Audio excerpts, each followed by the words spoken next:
Thanks for tuning into Howe's Things, a podcast and radio show from the David A. Howe Public Library, recorded right here in Wellsville, New York. I'm Nick Gunning, and it's Star Trek Day. Star Trek Day. Hey, that's my guest host for this week, Hilary Gunning. Hi.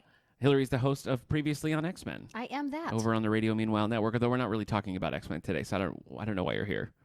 I could leave. No. No, you're here. We might as well. We might as well talk a little Star Trek. And in fact, there are some pretty fun Star Trek X-Men crossovers. Yes, there are. There is a Kirk era comic, a Next Gen era comic, and then the Next Gen era comic got a full novel sequel from Michael Jan Friedman. It's insane. Did the geeks just get was it a Make-A-Wish thing? I honestly don't know how it happened. Okay. It's like fan fiction run amok. I don't understand it. They're all fun. I love all of those They're things. all fun and interconnected, and there's even some in-jokes about how much Professor X and Captain Picard look alike. So, quality stuff. But anyway, that's not our topic today. It is Star Trek Day. Wrath of Khan just turned 40, and we're going to be talking all about the Wrath of Khan. But before we do that, let's open up our books, see where our bookmarks are at. Okay.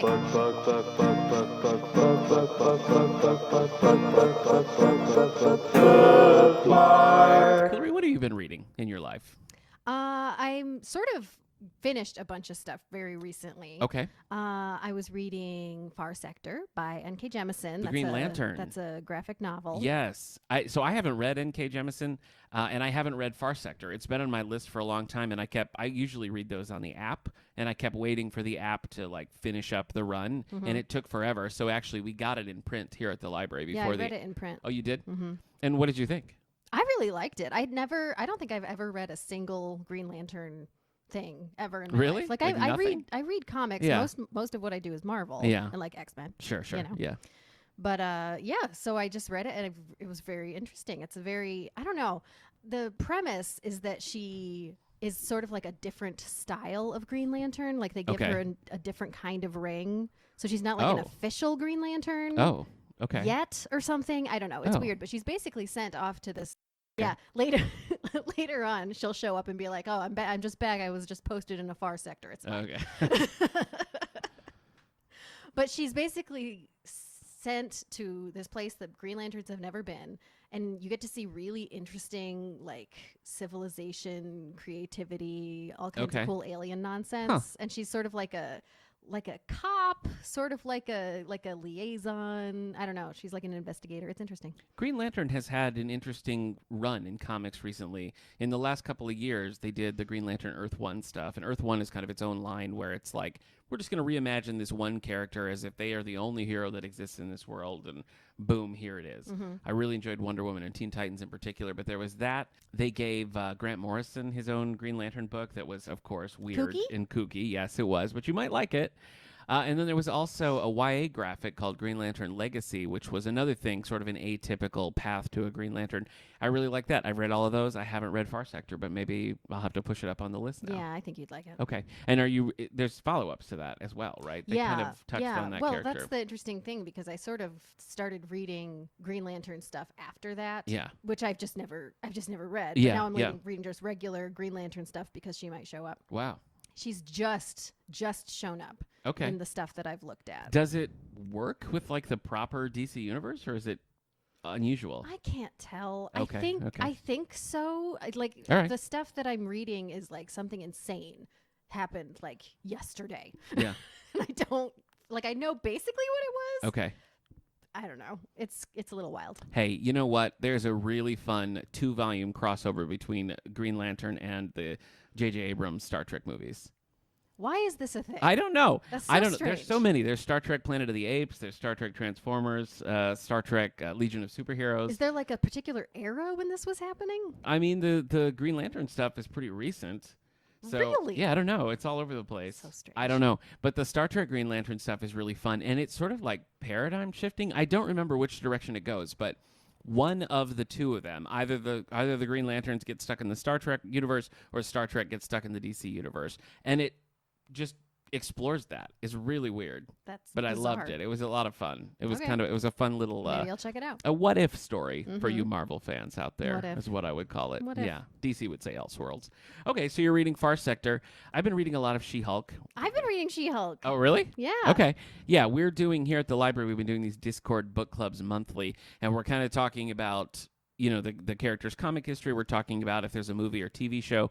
So we're sort of encompassing in this book club a little bit of, it's September 13th, so not too late to join us. And it's digital, so you can do it wherever you want. Just send us a message over on Twitter at All the Book Show, and we'll hook you up. But anyway, yeah, we're talking about that a little bit. So I read all the Mike Vosberg stuff, and of course we had Mike on the show a few episodes back. I've been reading the Dan Slott stuff, and the John Byrne stuff is classic. I mean, that's kind of when people think of She-Hulk, I feel like that's what really influenced the character and kind of took it in the more fun direction that it's gone ever since. So anyway, liking the show, liking the Dan Slott stuff. It's a good time to be a She-Hulk fan. It is. So are there She-Hulk fans? Yeah, of course. Yeah. I mean, I really enjoyed it eventually once I read through it and kind of like got a feel for the character, but I wasn't super interested at all before that. So She-Hulk remains Marvel's most successful solo title with a woman lead. Well, that's not that surprising. Actually, that's not true. In sort of like an offshoot, Spider-Girl actually does go a little bit longer, but as far as like the proper Marvel universe, She-Hulk's runs tend to be the longest. Huh. So, yeah. Okay. Yeah. A little She-Hulk information for you there. Yeah. You can learn more at the book club, Hilary. We can't give you everything. If you want a book club right with us, that'd be fun. I read a book called Hurricane Girl by Marcy Demansky. I've read that. It's so good. It's really good. I loved it. I didn't really know what to expect. That is the weirdest book. It is strange. I like it because it's like this weird.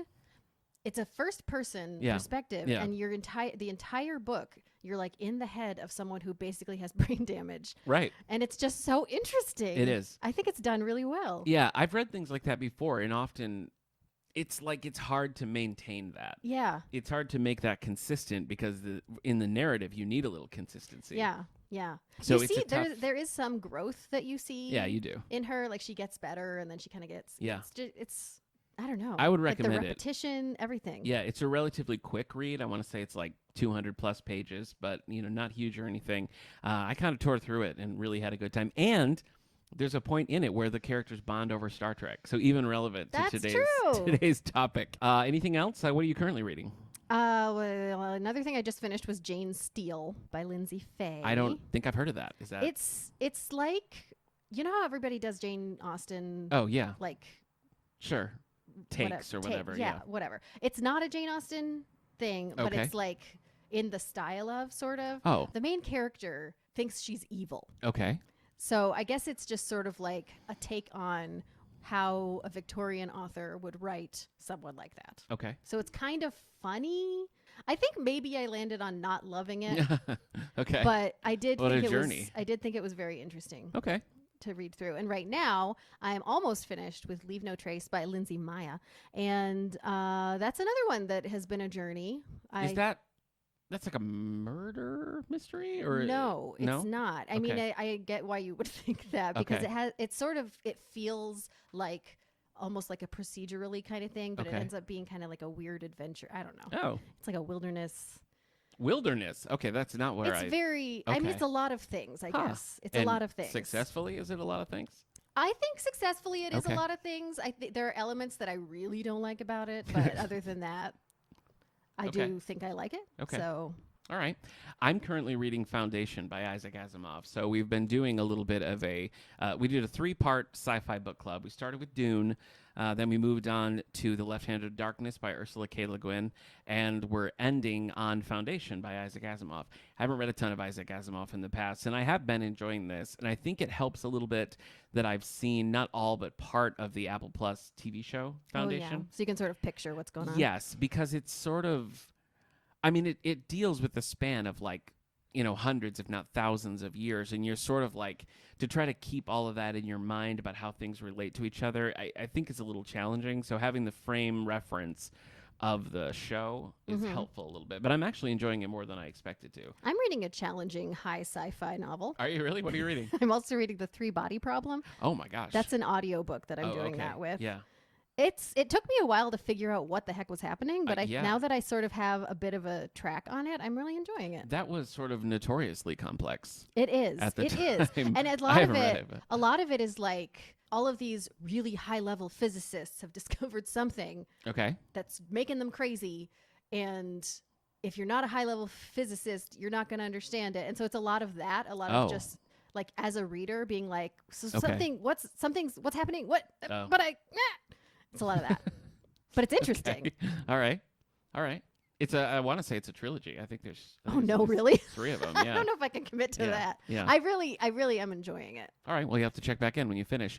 For my comfort food, I'm reading Blood Feud this is by Mike Lupica. It is in the style of Robert B. Parker, and it's the first of the Sonny Randall novels, not written by Parker. I love Sonny Randall. I love Sonny Randall too, and She's one of my favorite characters. She's great.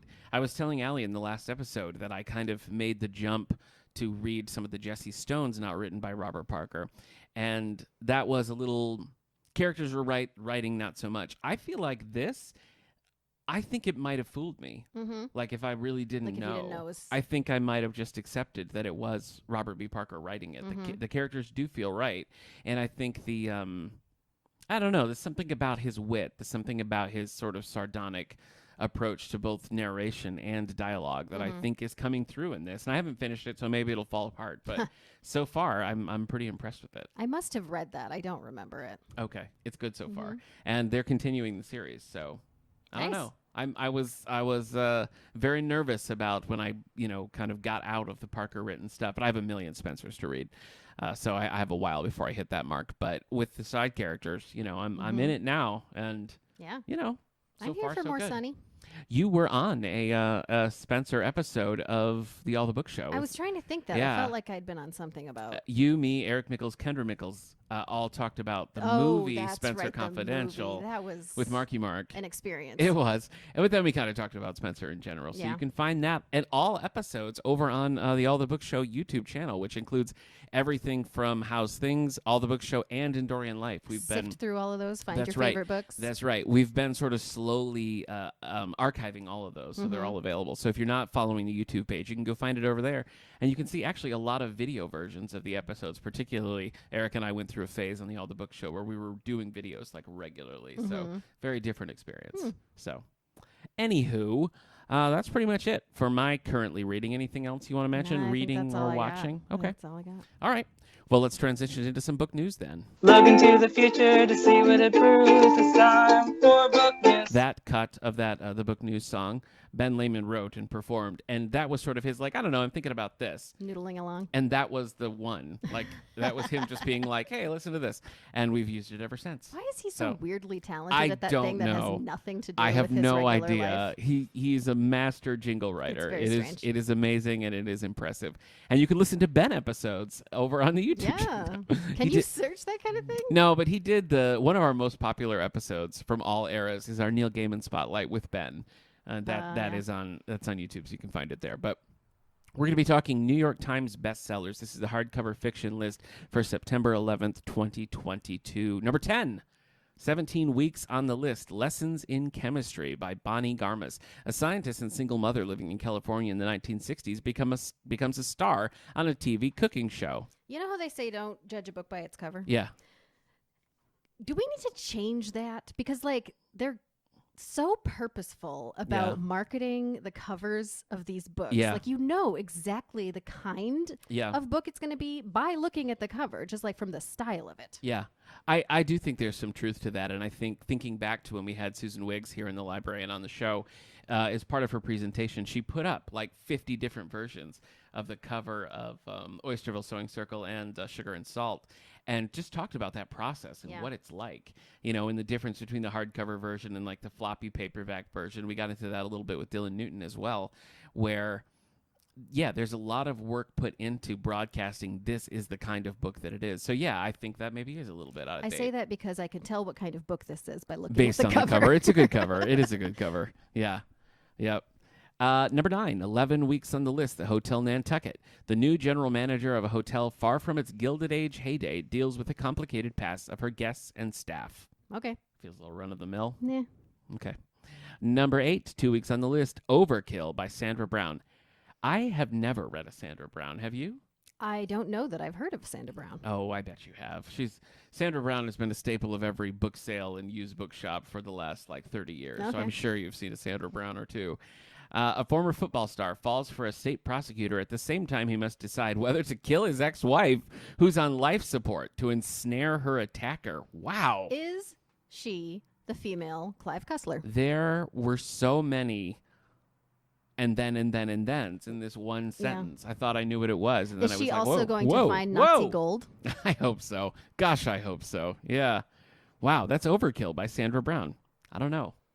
I always try to It's get. called Overkill. It is. Yeah, it is.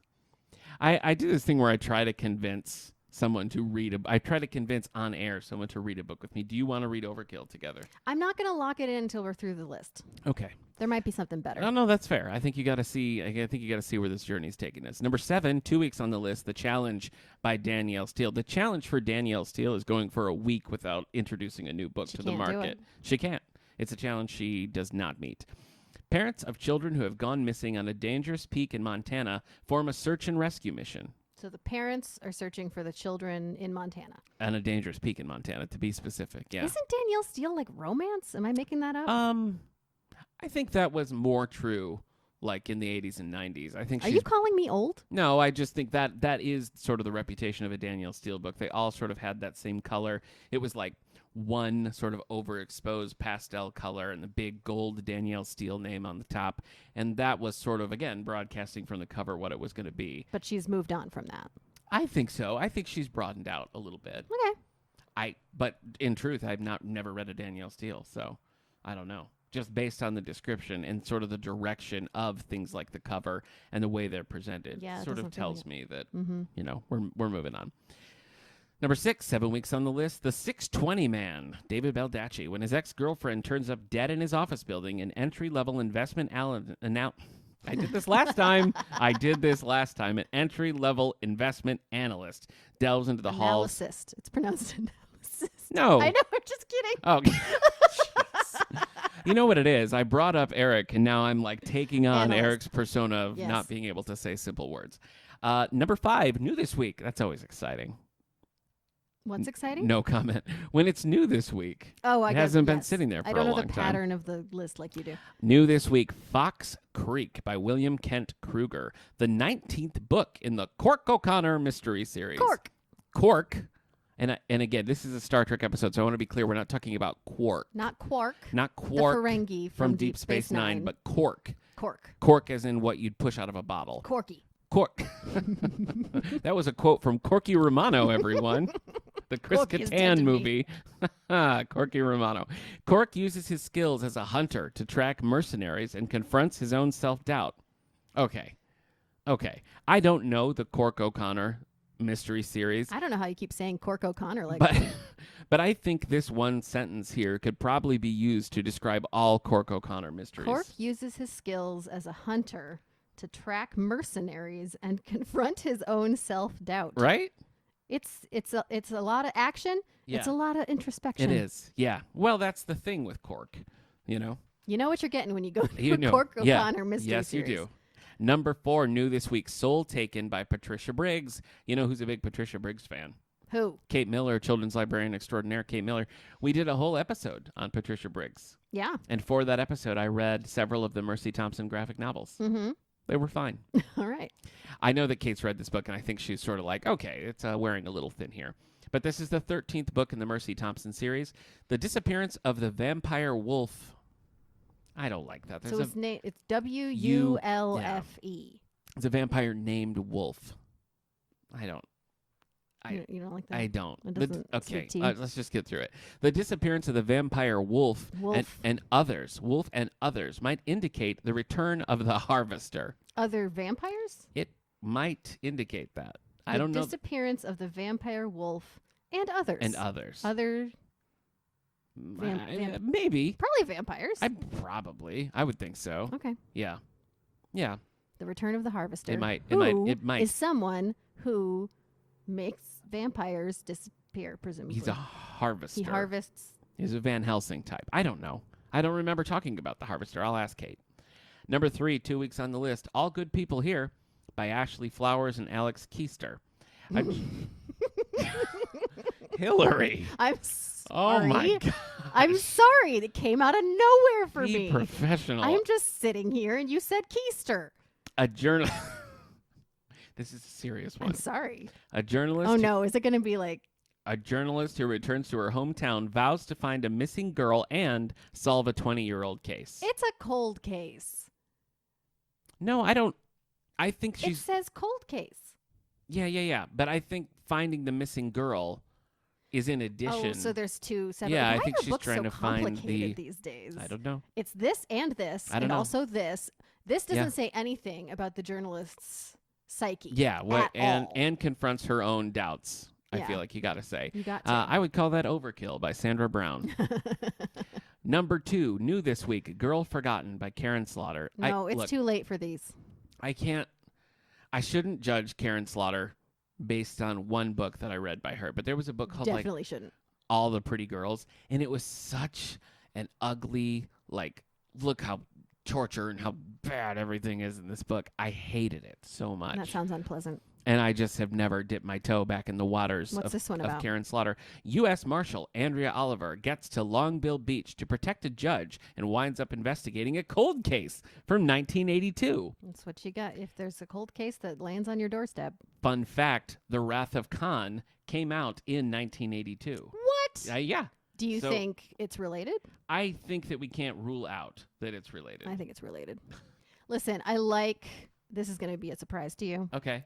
I like female protagonists. Yeah. I like strong female protagonists. Yeah. I like detectives Yeah. who are women. You're I describing might- Jessica Jones from Marvel. I know. All of my favorite characters are the same person. All of them. Jessica Jones, Yeah. Captain Marvel, Yeah. Sonny Randall. Yeah. I mean, they're just. I Yeah. mean, I would read some Spider Woman if I had Yeah. to, because Yeah. that's right up there. That's true. That's true. I Same was thinking person. Spider-Woman. Okay.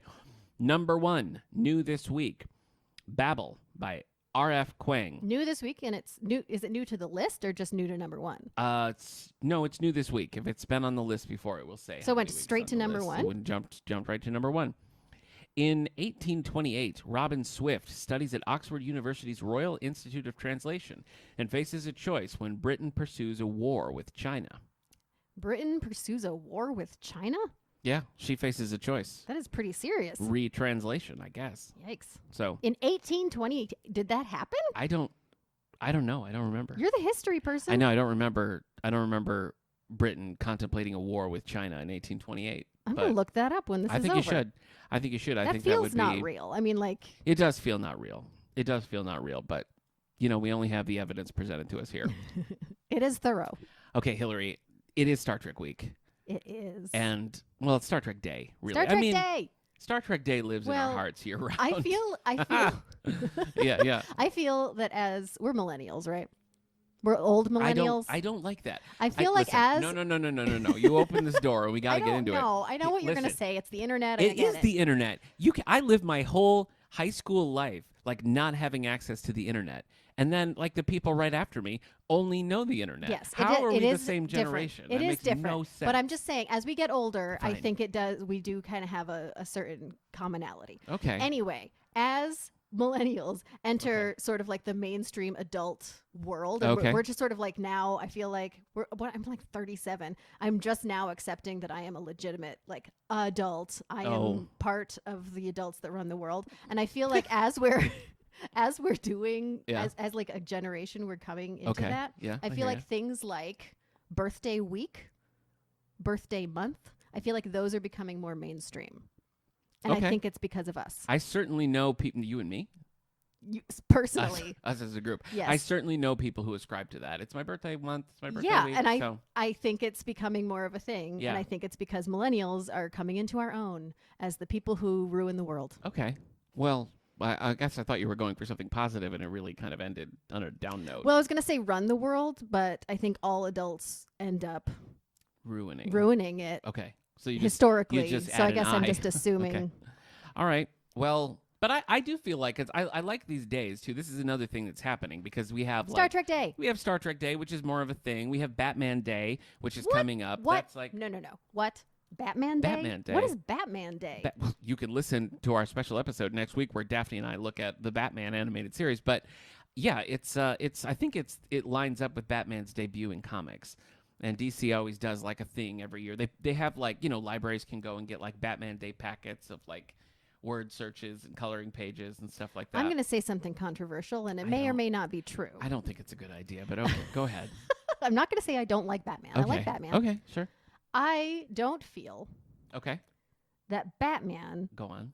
has the same cultural impact as Star Trek.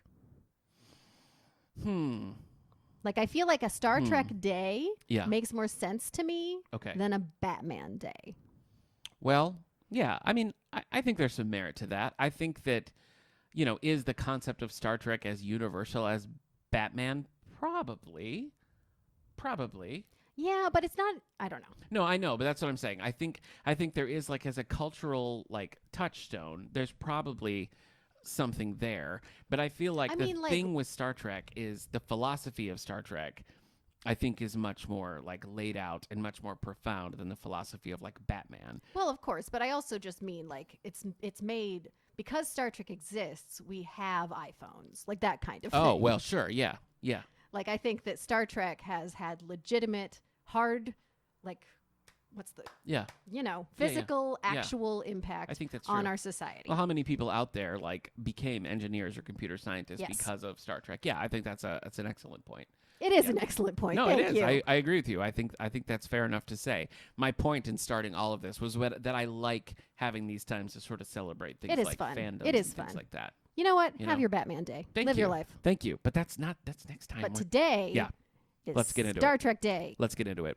So we were kind of looking at different topics we could talk about for Star Trek Day. Last year, Steve Rudd and I from Endorian Life just kind of did a little bit of an overview of our favorite things about Star Trek. This year, because it's the 40th anniversary of The Wrath of Khan, we thought we'd talk a little bit about The Wrath of Khan. Khan! You beat me to it. Khan, you bloodsucker! You were the first one to get there. The Wrath of Khan, I think, is just one of those movies that most people know, wouldn't you say?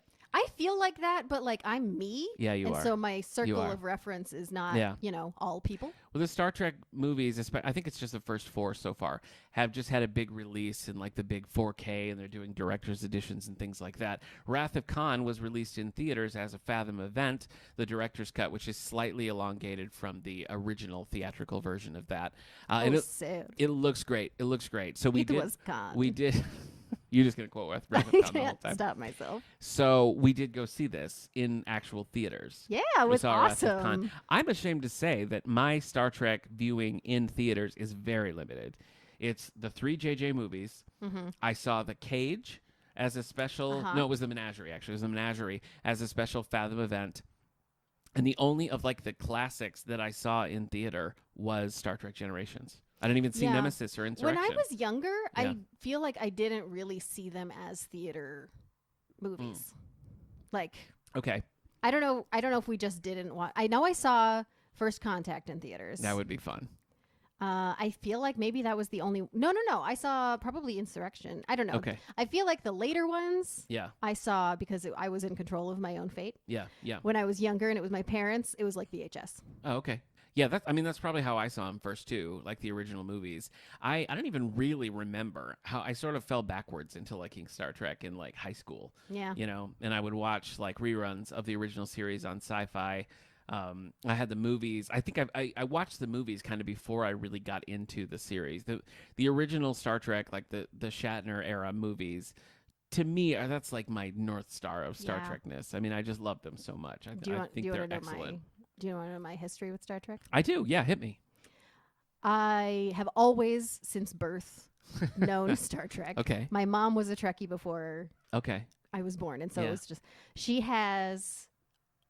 still has these, all episodes of the original series, all episodes of the Next Generation, I assume, on VHS that she taped off the television. Yeah. And meticulously labeled each episode name and everything. And what I think of the most is that when I would stay home sick from school, I would just watch hours and hours and hours of those VHS tapes. Wow. I was more of Price is Right and Adam West Batman. That's also good. Yeah. That's also good. Yeah. Okay, so you go deep. I go deep. But where is your pull? I mean, are you primarily, would you say, like, next gen? It's tough because I would say next gen is my you know how people have, like, native languages? Yes. And then they have, like, that's probably my, like, native thing because it's, like, what I legit grew up on. Yeah. Voyager came out when I was starting to be I mean, like early teen Yeah. maybe. And so it was sort of the one that was my show. Yeah. So I watched Voyager and like, wrote fan fiction with my best friend and like all kinds of nonsense. Like Voyager was like a part of my Okay. teenage experience. Okay. And so it's hard for me to choose between the two of those because Next Gen is like my soul. Yeah.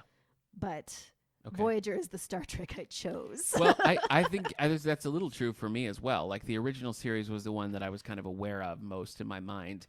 But Voyager for me was like airing on UPN in college, and my whole dorm floor would kind of like, even people who didn't care about Star Trek or like, we all kind of like got sucked into Voyager. Mm-hmm. So that was the one that I think I sought out, Yeah. just like as an adult person. UPN So, yeah. still like fills me with rage just hearing the word or Really? UPN. Yes, because Okay. Voyager did not start on UPN. Voyager started on what, Fox? No. Voyager did start on UPN. Voyager was like a UPN launch. It was like a big Well, I don't thing. know what it was, but I didn't have UPN. Yeah. And I watched the first 4 seasons Yeah. of Voyager religiously. Okay. And then they moved it Yeah. and I didn't have it. And that was just it. Like Yeah. I could never, because this is Yeah. the time, everyone, when if it wasn't on TV, you Yeah. couldn't watch it. That was me in Enterprise. I mean, that's how I missed Enterprise because Yeah. UPN was not. It is not. UPN since has kind of merged into the CW. UPN would change affiliates a lot. So a channel that started off as a UPN channel, they'd be like, never mind, we're going to become a different, like a Fox or an ABC or something like that. So that's probably how you lost it. But Yeah.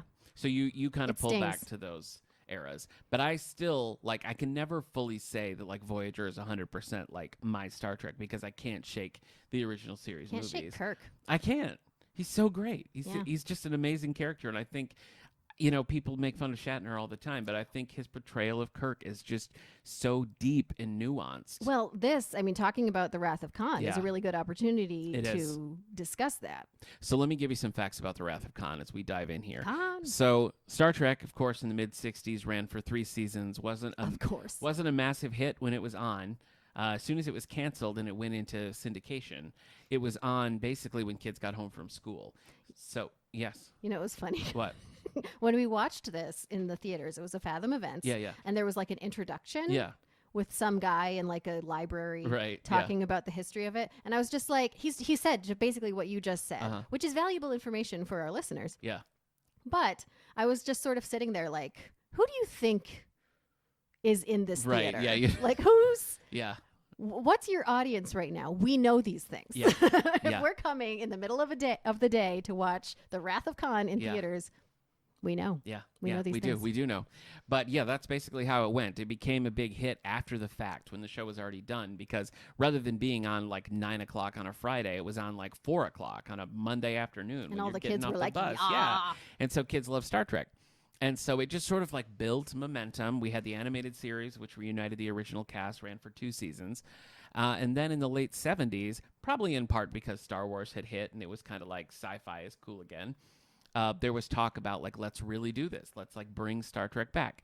So they were going to do a show, Star Trek Phase 2, with a lot of the characters from the motion picture, Will Decker and Ilea and things like that. Nimoy was like, no, I'm not doing this.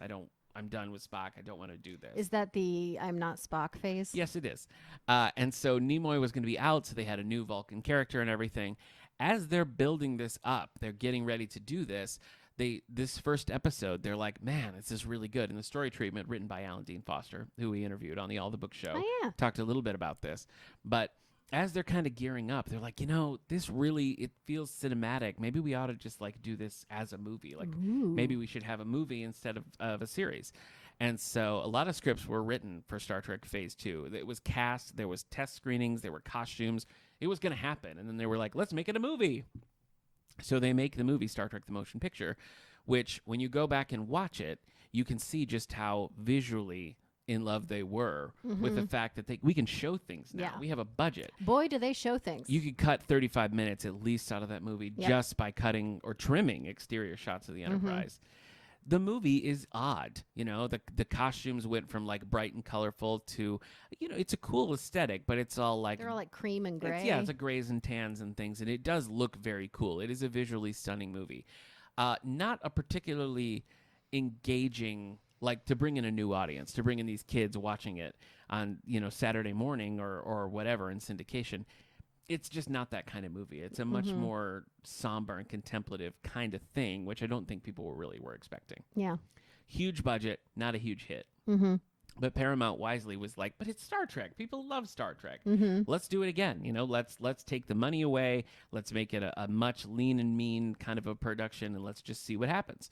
So that's exactly what they do. On June 4th, 1982, The Wrath of Khan is released. It's directed by Nicholas Meyer, who also did some uncredited rewrites on the script. Never saw or was involved in Star Trek prior to this, and made one of the most iconic Star Trek things ever. Screenplay by Jack B. Swords, from a story by Swords and producer Harve Bennett, who had a big hand in shaping Trek going forward. Something that guy in the introduction of the movie said that I thought was interesting was how they just sort of decided that they were going to write a movie, and this guy, I guess it was Jack Swords, just went to an episode that he thought was really cool and was like, we could do more with this. And so he just wrote more with that character. And I just think that's really interesting. Yeah, it was Harve Bennett, actually, producer, who pulled that out. But the original series had an episode called Space Seed, in which they come up upon this ship, the Botany Bay, and they find out that this was sort of like a kind of a, I don't know, like these people were sort of imprisoned on the Botany Bay because they were genetically modified. It was they like in Star Trek. In Star Trek, they like to refer to times between the current era and like the 20th century that we live in. Yeah. And they like to kind of like show little mistakes that people made. Yeah. And this episode, they're showing a part of history from their history where people made genetic humans, which was a thing that people actually have looked into in the past. Yeah. And they sort of like took over civilization. Yeah. I think Khan was like actually he like conquered some region of the earth in the 90s, in like mid 95. Yes. Right at the peak of Beverly Hills 90210's fame, Khan was taking over parts of the earth. He was a big producer of that show. But well, when you think about that in the 60s, I mean, you're not that far removed from World War II, which of course, eugenics was a big topic. So, that's even kind of a touchy subject, I think, in the 60s. So kind of bold that they went there. But I guess they were beaten back somehow, and then they were shot into space. Yeah.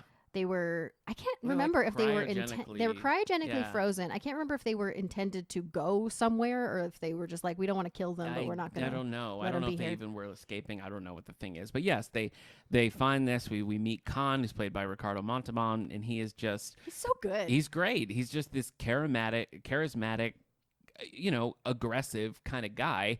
And he and Kirk have some really great scenes and face off. And Kirk. So I guess spoiler alert for Space Seed, Kirk sort of ends up being like, I don't know what to do with these people. We need to not deal with this. And so they put them on this planet, CD Alpha 5.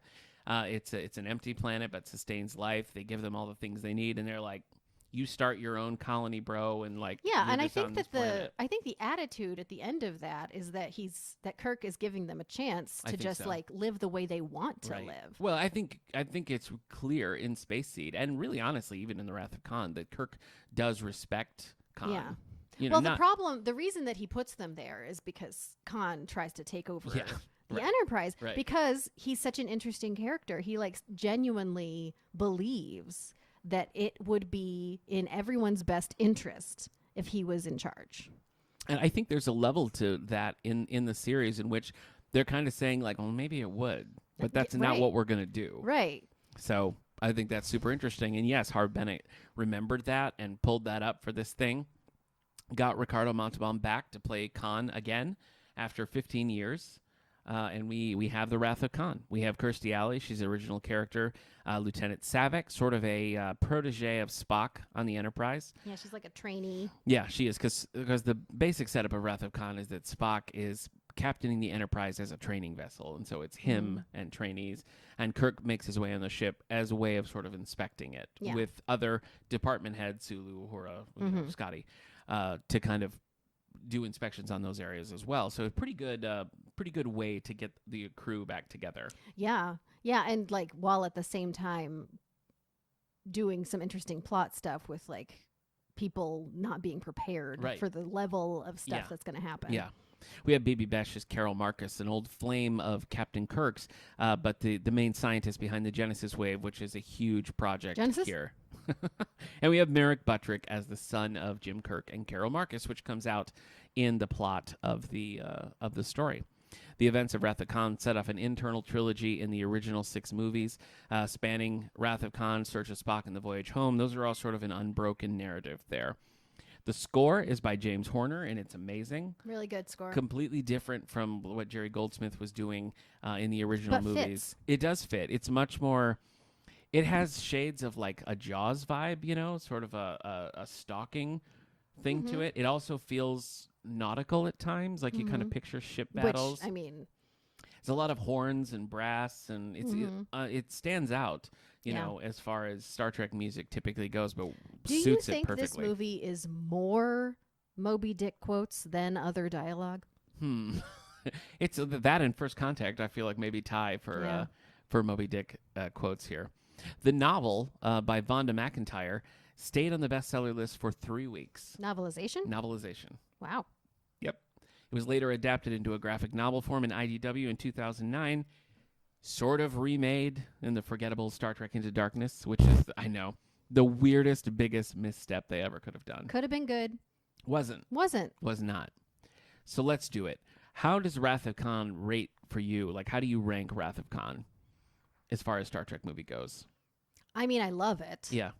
Boy, that's a hard I know. question because I like all of the different movies for very different reasons. I agree. I think it's probably the most movie that there is. Yeah. Like across all of the series. Yeah. I mean, think that's a good point. Excluding the Chris Pine stuff Right, because right. those are just movies. Sure. But yeah, I guess it's got a lot of really good setup. Yeah. If you have the patience, it's really worthwhile. Yeah. Pacing and you know. I was trying to, like, as we were watching it, I was thinking, someone who doesn't know Star Trek or is vaguely familiar with the concept of Star Trek, could they start with Wrath of Khan?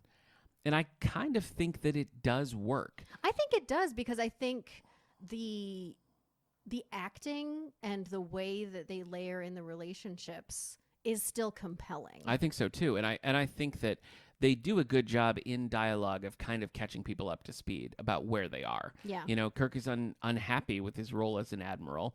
They give you a little bit about what's going on with Khan. You see Kirk struggling with his own like mortality as he ages, and all of that I think is really layered in there. And they do a good job of kind of saying these are the relationships between these characters. So I think it would be an okay place to start. I think so.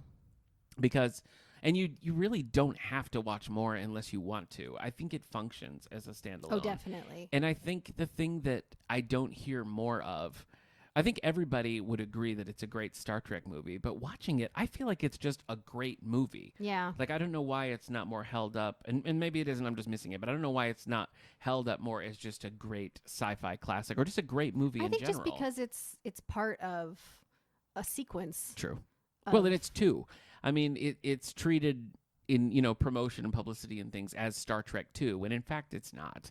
It is not a sequel to Star Trek the Motion Picture. No. You know, it's maybe a sequel to the original series is a easier thing to... I mean, it's a sequel to Space Seed. Sure, yeah, that's true. But also That's it true. doesn't have to be. Like, I had never seen, I don't think I'd seen Space Seed Oh, when I I saw definitely, yeah, same. I definitely the watched Wrath movie, of Khan and I was first. just like, oh, this guy is from Kirk's past. He Right. hates him, whatever. Right. Well, because you're dealing with Kirk's past. Mhm. You're dealing with, you know, his failed relationship with Carol Marcus. You're dealing with him not being a part of his son's life. You're dealing with him having to judge his own past decisions based on what he did with Khan the first time around. And all of those things, I think, are really successfully done as a standalone movie. Yes, Like, they're things, I agree. they're elements of the Kirk character that you haven't really looked at Yeah. before. Like, it's a new look at him as an aging action star. Yeah. You know? Yeah. And true. I think...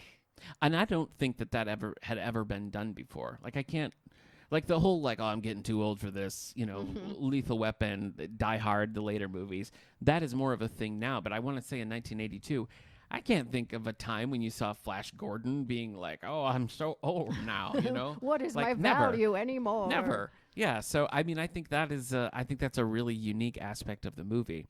So to set up the movie briefly, you have Spock in his training crew. Kirk and the original crew is coming back to evaluate everybody. So that's like one section of the plot that you have going on. The part that takes place on the regular space station is Carol Marcus is working on this device, which is basically terraforming.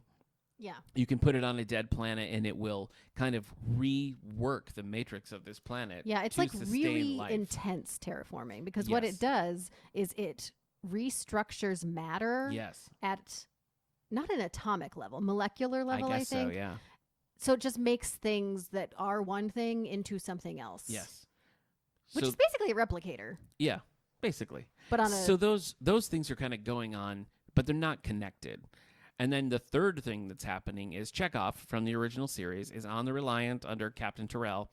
They are working specifically with Carol Marcus on the Genesis project, and they're trying to find a planet that has no life. right. So they find a planet, which they think is CD Alpha 6, and they go down because there's some readings that they don't quite understand. So they go down and they run into the colony from Space Seed. Yeah. Because what's happened in the intervening years is that CD Alpha 6 actually explodes, shifting the orbit. So CD Alpha 5 becomes... This is SETI Alpha 5. Yes, classic Khan quote. It becomes inhospitable, and Yeah. it's only Khan's skill that keeps them alive. Yeah. So Khan realizes that they're not looking for him. They're here by chance, and he gets out that they are trying to find this planet to use the Genesis device, and Khan is like, well, I'm going to take your ship, I'm going to get the Genesis device, I'm going to kill Kirk, and then I'm going to do whatever I want. Yep. And that's what kind of ties all three of them together. And it becomes, yes, a Moby Dick revenge story with Kirk and Khan. Yeah. So it's pretty well tied together, I feel like. Yeah, that's tight. One of the things that hit me a little bit more this time, and we've touched on it, is Kirk's aging. Is Kirk dealing with the choices he's made, dealing with where he's at in his life? What is he, like 40, 45 I mean, gotta be. in this movie? And what struck me the most about it is that I see a lot with William Shatner now. He's like 90, is that right? Yeah. And the way that he seems to be aging and the way he seems to be looking at his own mortality, it was like watching him talk now. I know, it's true. Yeah, I you're mean, right. it just is Kirk in that moment. Yeah. And I thought that was really, really interesting. You get some moments from Kirk the first time he meets David and realizes who he is. The silent acting that William Shatner does there is pretty spectacular. Can It's we just heartbreaking. stop for a second and Yes. talk about William Shatner? Let's do it. Because he is probably, I would say, the most made fun of actor Oh, for sure. Yeah. ever. Yeah. Well, Christopher Walken is the only one that comes Yeah, to Christopher mind. Walken's a good. You know. And I really understand it, and I did it back when I didn't really have Yeah. as much perspective on it, because he has very distinct acting choices that he makes, and Yeah. there are funny things that he says. Yeah. But the more I watch him, the more I see him making real, genuine choices and moving his character forward and doing more with his acting emotionally Yeah. than was ever called for For sure. when they were first making Star Trek. Well, I think that's what's so interesting when you look at The Cage, which is the original pilot. The Cage is a much more straightforward, typical sci-fi with a different captain, Captain Pike, where he is like the chiseled jaw, like I'm the leading man, and he's a complex and interesting character. I don't mean to throw shade at that because I love The Cage.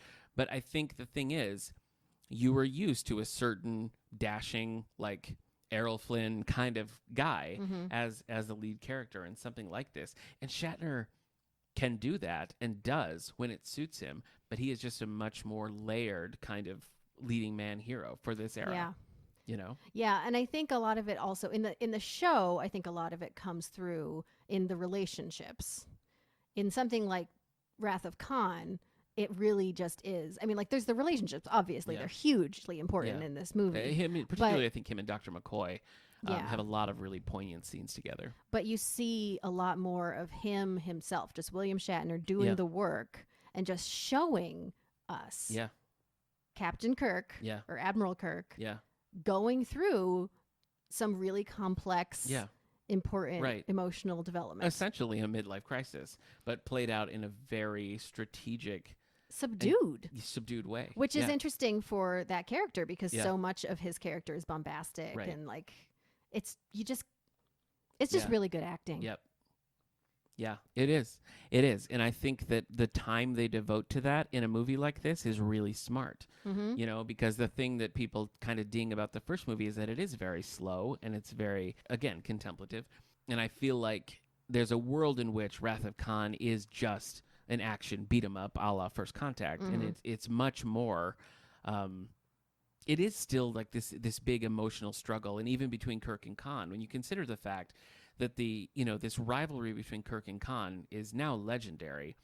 And it took me a few viewings of the movie to realize they're never in the same room. Yeah. Never. They don't have a single moment where they're even on a set together. Yeah. They're talking to each other from view screens. Mm-hmm. Sometimes they don't even see each other. Right. You're thinking of Kirk's reaction, like Kirk is reacting to Khan on his own and Khan is reacting to Kirk on his own. Sometimes it's audio, sometimes, they're seeing videos of each other. And you don't miss it. No. Like them having some sort of physical contact or being in the same room, I think would really let the air out of it. Yeah.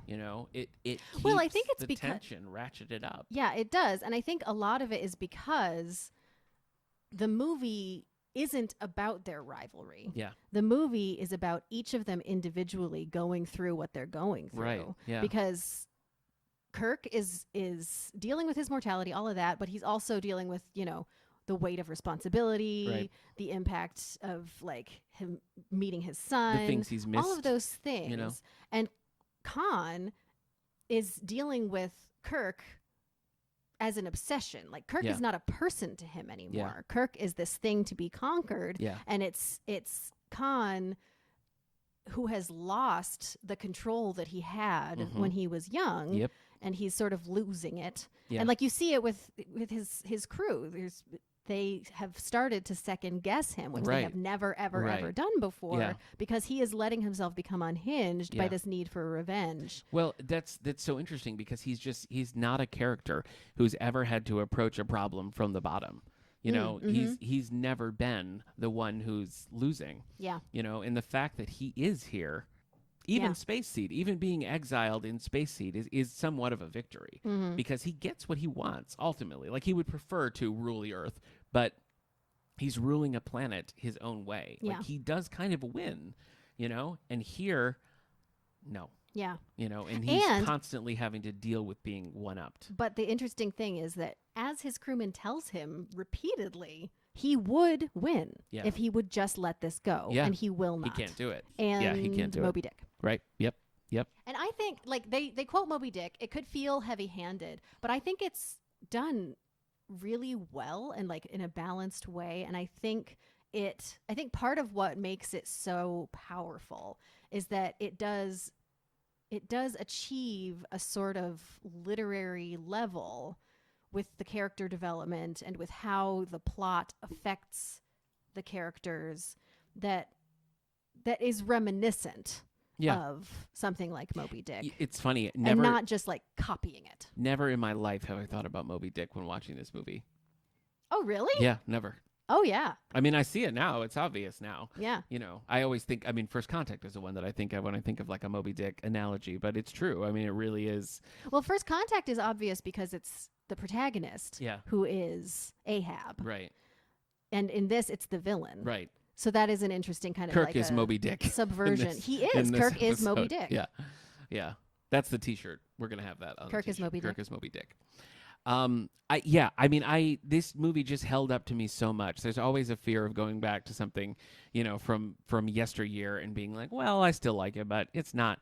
I just have new respect for this movie, seeing it up there. I think it's just great. And I really think when you think of it as part one of a 3-part story, you really see from all of the characters, particularly Kirk, Spock, McCoy, but you get a little from all of the characters going through these vastly different circumstances. I think The Search for Spock is a very underrated movie because it's not Wrath of Khan and it's not The Voyage Home, the one with the whales, the one with that's the funny. whales. But The Search for Spock really picks up some of these threads from Kirk, like his dealing with loss, his dealing with failure, his dealing with aging. And you see him kind of double down on that in a way that shouldn't work or make sense. And I think that, again, that's an interesting way to look at the character. So it's always hard for me to separate. I asked you how you'd rate these movies.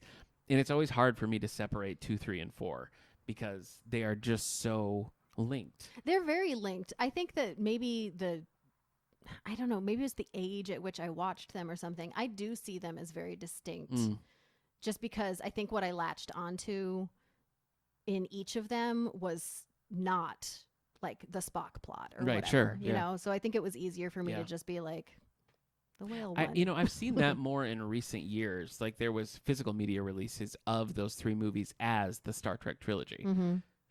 Which only makes sense because they are a trilogy. They're very entwined. Yeah. Whereas 1, 5, and 6 all kind of there are connecting threads, but they really all serve as standalones, and they don't really have a lot of relation to. Well, there's one where they like lose a ship and they end up being in a Klingon cruiser. That's Search for Spock. And like there's a whole movie where they're in a Klingon cruiser. And the only reason is because they had gotten it in the previous movie. Well, the Enterprise is really not in Star Trek 4. Yeah. They're on that bird of prey the entire time. So again, that's another little sort of deconstruction of like what makes Star Trek work. Mm-hmm. So I have nothing but praise for these movies, and even the ones that are sort of lesser. I mean, people like to poke fun at Star Trek 5 and the motion picture. I love Star Trek 5. Yeah. It's so dumb. They are things to like about all of them, and they just go for different things. Their scopes are different, and I just find that interesting in a movie series, to do such different things. I don't know if it's because at the time, because Star Trek was nothing, then it was huge, then it was nothing, and now it's huge again. Yeah. And it's just an interesting wave. But I don't know if it's because it was huge at the time, and so they just had more freedom to explore. Could be. But they do. Like each movie just does something different. Yeah, it really does. What a time. I mean, to think about like Next Generation is kind of at peak while Star Trek 5 and 6 are going. Mm-hmm. What a strange, it was just weird to think about. It's a good time for Trekkie. It really was. It really was. What's your current favorite Star Trek? My current favorite? Yeah. Oh, it's possibly a tie. Okay. I really, really love the animated one.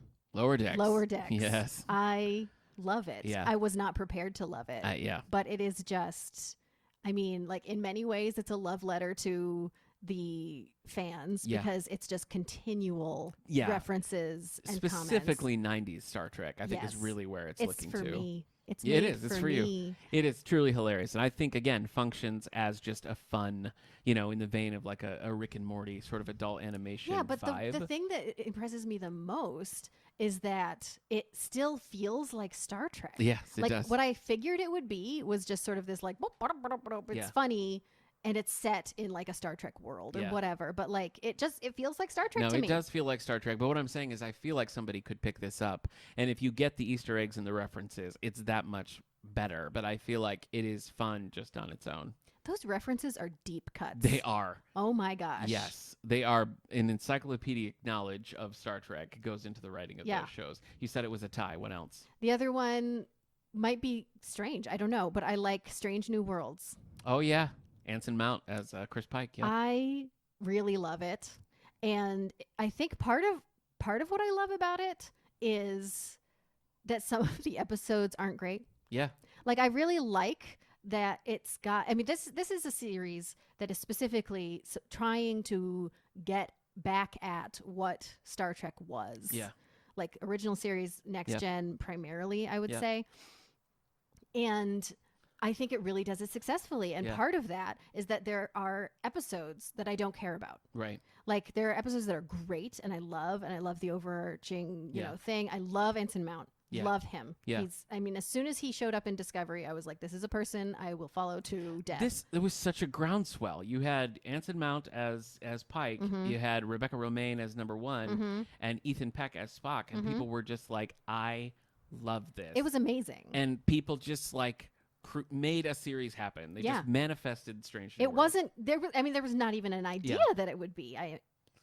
As I recall, it was not the intention. But then, they showed up, and everyone was like, "This is we can't let this this go. Is the Like best we have thing. lightning in because a bottle." he was intended to only be a 1-season person Yes, he was. in Discovery. Yeah. Because he shows up as like sort of a replacement captain, Yeah, like a the temporary Enterprise is like being captain. refit, and he takes over Discovery. And then for a he's while. just going to go away and Back like, to the haha, Enterprise. he's Yeah. off to the Enterprise. Isn't that fun? Yeah. A little reference. Yep. But yeah, too good.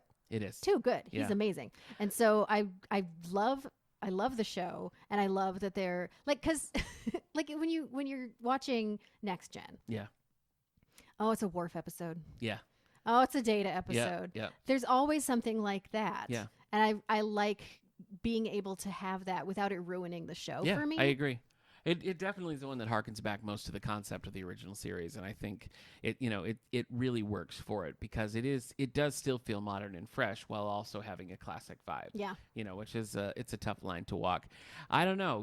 I would maybe say that Lower Decks edges it out a little bit based solely on how excited I am when a new episode of one or the That's other true. drops. That's true. It is so fun. Well, I mean, you're talking freshness. I think that Lower Decks, it has that. It has that For sure. freshness. It's Yeah. a different kind of thing. Yep. Discovery has just been a rough journey because it started that I couldn't stand it. I kind of got into it, had a good time, and then it's just diminishing returns ever since for me. Yeah, it's been a long fall Yeah.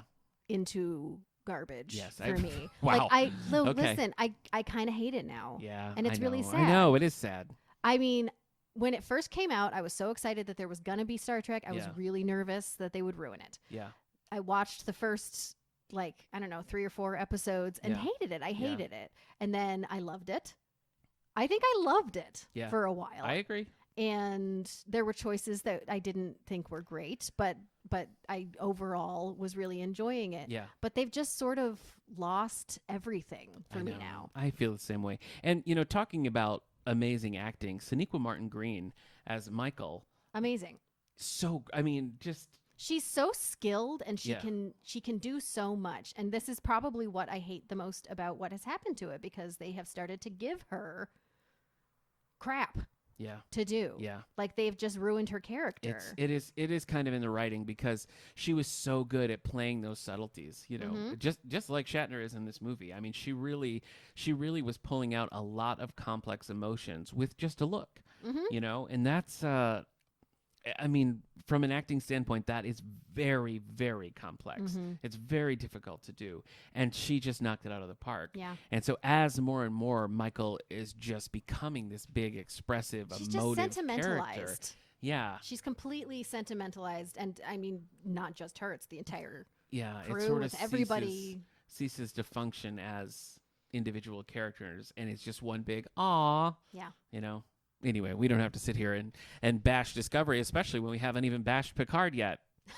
I'm not talking about. No, Picard. I think that's fair. I I will will not. say, I was mentioning earlier that we've been archiving the old episodes, and I listened to a little bit of the episode that Eric and I did on the All the Book show leading into Picard coming out, and the hope and optimism Oh, it's so sad. that I have based on those initial images that you saw from Picard, essentially advertising a It's completely like- different series. It's like they're sociopaths, because they know, like those. Yeah. You could forgive it to a certain extent, that they're like, caught up in, I don't know, First Contact, I Yeah, guess, and yeah. they're like, this is what people want for Right. Picard. But those ads just prove Where he's just that chilling on a vineyard. somebody Yeah. knows what we Yeah. want, and they're like, Yeah. no. There are series that I never have really gotten into, namely Deep Space Nine and Enterprise. But I can say wholeheartedly that I feel that Picard is the absolute worst of Star Trek. It's not Star Trek. Ooh, It's dropping the gauntlet. I mean, I do agree. It's not. I do agree. Yeah. Yeah. It's just so. Boy, Yeah. I told you I didn't want to talk. I about know. this. I can see the vein popping out of your head right now. The anger is. We is should do a building whole up. episode of why it's No. a problem. Allie and I did a full episode on why Doctor Strange in the Multiverse of Madness. Don't bring was up Doctor I'm sorry, Strange you're in the right. Okay, Multiverse okay, of okay. Madness to me. First let's acknowledge that the Chris Pine movies, particularly Star Trek 2008 and Star Trek Beyond, are magical. I love them. And I am so hoping that Star Trek 4 happens. I know. Every time I see anything online, it's either, well, Star Trek 4's dead Yeah. forever, Or- definitely 100%. or it's happening next or, year. hey, guess what? Yeah. It's got a director. It's been written. It just delights me that cast is so game I to know. do it. Especially just- when you think about particularly Zoe Saldana. I mean, it's like Yeah. the biggest star got that other there stuff. is, honestly. Yeah. Between like the Avatar movies, which I don't care about, but the Avatar movies, Guardians of the Galaxy, Mhm. Everything she does, you know, she's like a top tier marquee star, and she's like, let's do it. Let's do it right now. I'll do it tomorrow. They're just Same fun. with Chris Pine. And you know? I think that's part of what makes them work. Yeah. Has to be that they all like it so much. Yeah. You Yeah, know? I think so too. Yeah, the camaraderie that you see, and I think that's true. Particularly, it comes through in Wrath of Khan, the relationship between DeForest Kelley, Leonard Nimoy, and William Shatner is just so rock solid. Mm-hmm. That trio of characters is just, they don't even have to say words, they don't even have to be in the same room together, and you just know how that functions. Yeah. And that's really like the core. Yeah. You know, that's the core of Star Trek, I feel Mhm. like. And it's so well exemplified in The Wrath of Khan. Great Yeah. movie. We have the movie here in the collection at the David A. Howe Public Library. We have the novelization. We have tons of Star Trek stuff, Hillary, and I don't know how that happened. I mean, I it's, can't imagine how yeah, that I could don't have know. It's just over the years Yeah, we've just weird, accumulated a just great collection of Star Trek stuff. So coincidence. best not to look too deeply into that. But yes, Hillary, I thank you for joining me on this journey through The Wrath of Khan. Thanks for having me on. Happy Star Trek Day to you. Happy Star Trek Day to you as well. Over on Endorian Life, Steve Rudd and I are also doing a Star Trek Day special, which is dropping today. So you can go and listen to that, and we talk all about the Lorelei Signal, an episode of Star Trek the Animated Series. Cool. And you're probably wondering, but it's a Star Wars podcast. we don't care. For one episode, it ceases to be a Star Wars podcast and becomes a Star Trek podcast. Hillary, what about you? I know you're podcasting out there in the world. Where can people find you? Well, I, as we said earlier, am the host of Previously on X-Men. Yes. That's where you can find me. Okay. I'm thinking about doing something for Star Trek, but probably not. Okay. So it remains to be seen. You'll see. Remains to be seen. Okay. So go check out Hillary on Previously on X-Men. Right here, remember, you can join the Discord book club. You just have to join the library Discord server, so you can contact us at All the Book Show on Twitter, send us a Facebook message, email us at allthebookshow@gmail.com. All those ways will hook you up. We're talking about She-Hulk next, and then we're probably going to touch on some Neil Gaiman. We're talking about doing the Graveyard Book for October. I want to see that Sandman show. Really? Oh, Sandman's so dark. I don't know if I can I handle just it. see so much buzz about it. Yeah, I mean, it's sort of universally acclaimed, Yeah. but it's also just dripping in darkness that I Yeah. don't think I'd recover from. But God bless you. Go ahead. Anyway, take a minute to rate and review the podcast. Remember, you can check out all the past episodes over on the YouTube channel. Next episode, we're going to do a special From the Stacks, an in-between episode for Batman Day, where Daphne's going to be back, and we're going to be looking particularly at the Batgirl introductory episodes. Batgirl Begins from the early 2000s Batman series, The Batman. So I'm excited to talk about that. I was very thrilled to learn that Daphne also loves that show. Yeah. The last time she was on, we did a Lonely Hearts book club that ended up being a little racist and a little sexist. So I like your Daphne episodes. thank you. She's got a zing. She does. I'm hoping that the Batgirl episode goes more smoothly, but you'll have to tune in to find out. That's going to do it for this week's episode to How's Things. Remember to listen to Hillary over on Previously on X-Men, and we will see you next time.